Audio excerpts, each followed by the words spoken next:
This is Jeff Altman, the Big Game Hunter, and you're listening to No BS Hiring Advice Radio. If you're watching as a Google Hangout, well, it's not radio, obviously, it's a video.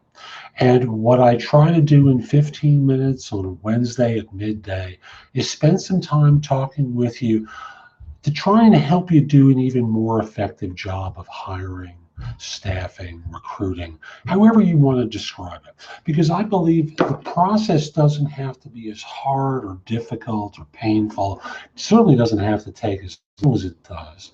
But frankly, most of you have systems in place that make things harder for you to hire. Now, I'm not talking about the systems that are necessary for government reporting. You have those requirements, and I'm certainly not talking about that. What I am talking about is systems like in systems theory and social work, that your processes interfere with what you ostensibly are setting out to accomplish, which is hiring exceptional talent. Now, before we go into today's show, let me just simply say this one is sponsored by consultingassignments.com. Consultingassignments.com is a site where you can find and fill consulting assignments, full-time consulting positions, temp to perm, and contract to hire opportunities anywhere in the world completely free. Posting a job or a resume is free. Searching jobs and resumes is also free, as is the ability to contact one another. The only thing the site charges for is if you're going to feature a job or a resume, it is a whopping $10 for 30 days. And I know the price is going to be going up in a little while, but in the meantime, it is $10 for 30 days. And if you're going to feature more than one position, they have a system set up that takes the price down even more. So again, the name of the site is consultingassignments.com. Now, this show is going to be really about, and I titled it, Attracting the Low-Hanging Fruit. It's about attracting a better caliber of active job hunter. Now, I want to preface this by saying what I'm trying to do in a number of shows and articles I'm writing is encourage you to step up in class. I think habits have caused a lot of firms I know to get lazy. So job descriptions get cut and paste into advertising. There's really very little salesmanship except what I call Tarzan salesmanship. You know, we need someone who, and they're beating their chest, demanding exactly what they want, doing nothing, doing very little to sell opportunities to job hunters. And if there's anything that you should have gotten from my last show and the article I wrote for LinkedIn called The $1 Billion Staffing Mistake, is that people want to be heard. They want to feel like they're actually contributing something of value to organizations. And they don't feel that way right now. Now, I took last week's show and I turned it into an article and enhancing it in some way. And if you haven't seen it, go to LinkedIn, or better yet, do a Google search, the $1 Billion Staffing Mistake. Because what's clear for job hunters that may not be clear to you is how much your process really offends them and how angry they are.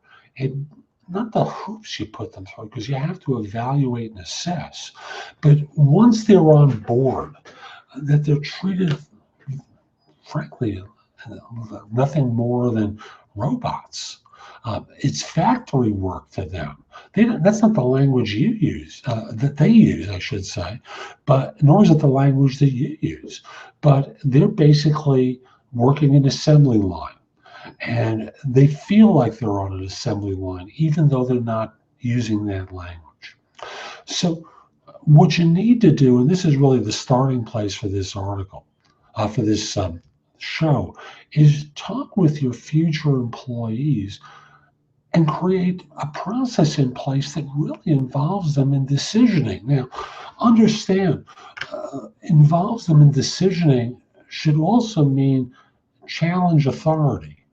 because, and reward people for challenging authority. Because if you really want a factory worker, you really should offshore all your jobs. Uh, because there are people offshore who will work for less and really like being treated like factory workers for now because they're happy to have jobs. But for so many people right now, whether they're in the US or India or China, clearly they want to be heard and they want to believe that their opinions matter. So you want to basically talk to your new workforce or the people that you're evaluating. Say, we really want to bring on people who contribute. Now, I know a lot of firms say that, but we really mean it. We want you to challenge leadership. Because when you think about it, there have been American presidents that have been chastised for hiring a bunch of yes men.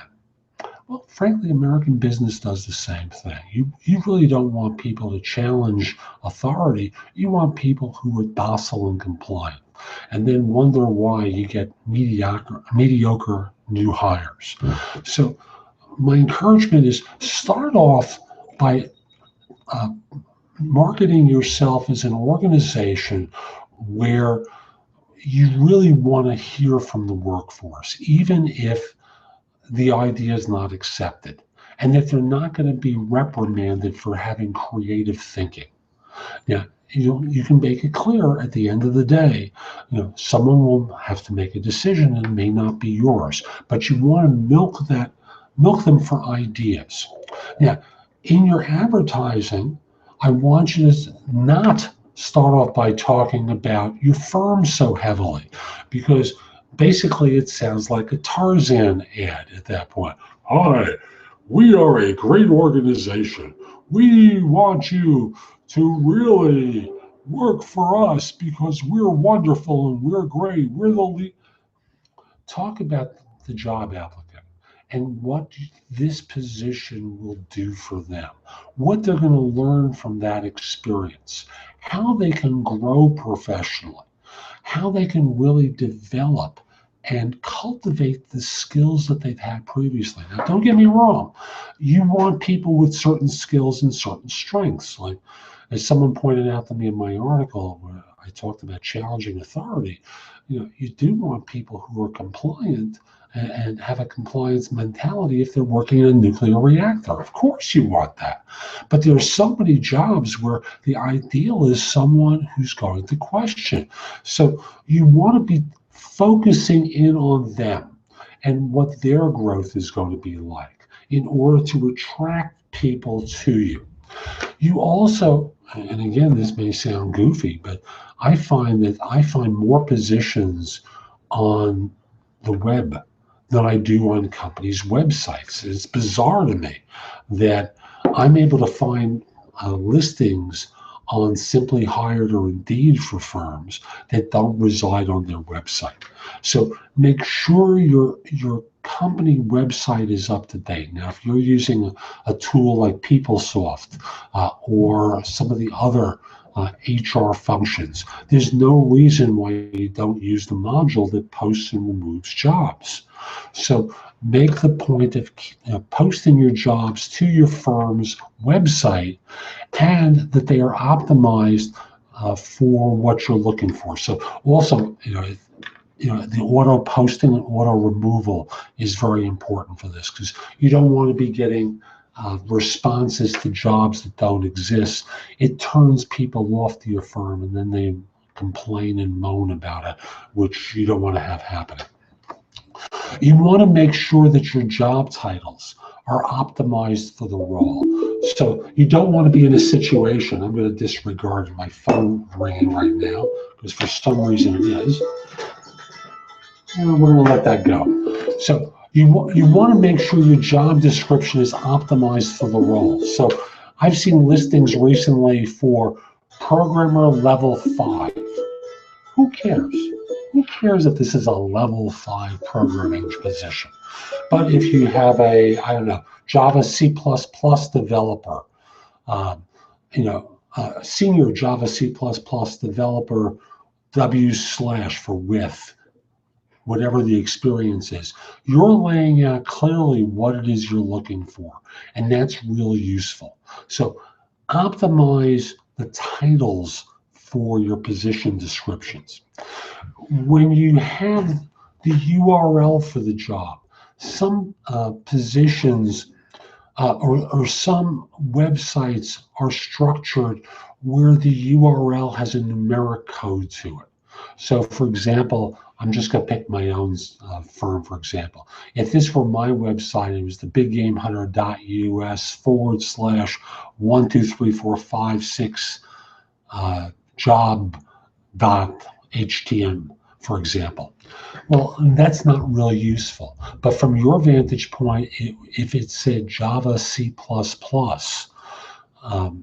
as part of the URL, that is useful because it helps with the SEO for the sites.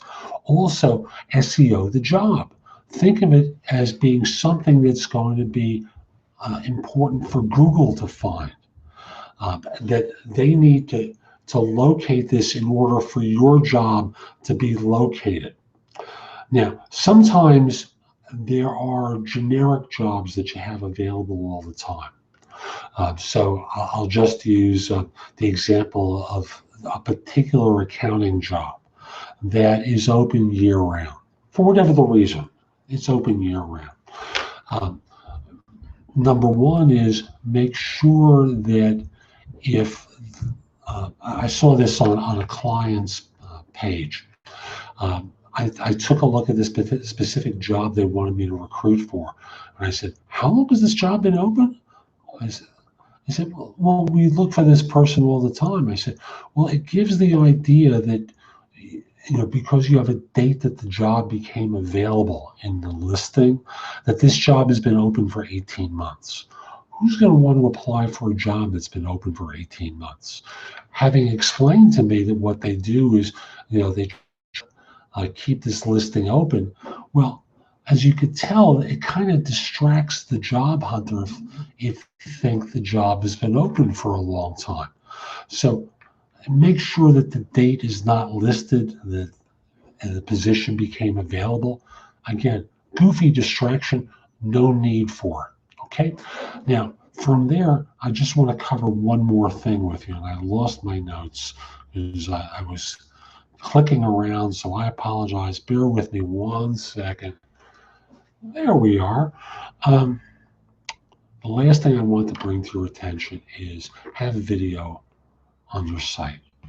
Have video that discusses, and you could put the video up on YouTube. So think in terms of YouTube as being the second most popular search engine in the world behind Google itself. And you want to have a video on the site and then have that on YouTube where information about your firm and positions can be found readily. Multiple videos, of course. And you want to have a video on your site for a couple of reasons. Number one is, you can have the hiring manager talk about the position and what it's like working at the firm. And number two, it helps with your rankings on Google. So those were a couple of the ideas that I had for drawing a better caliber of individual to your firm. I also want to mention that I want to help you with recruiting because I have enormous networks throughout the United States to help pull people into you from.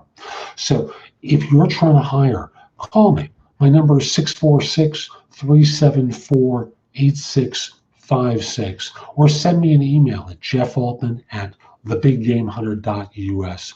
Let's set up a time to speak. I'd love to help you firm staff positions. Last point, if we're not already connected on LinkedIn, send me a connection request at linkedin.com/IN/the-big-game-hunter.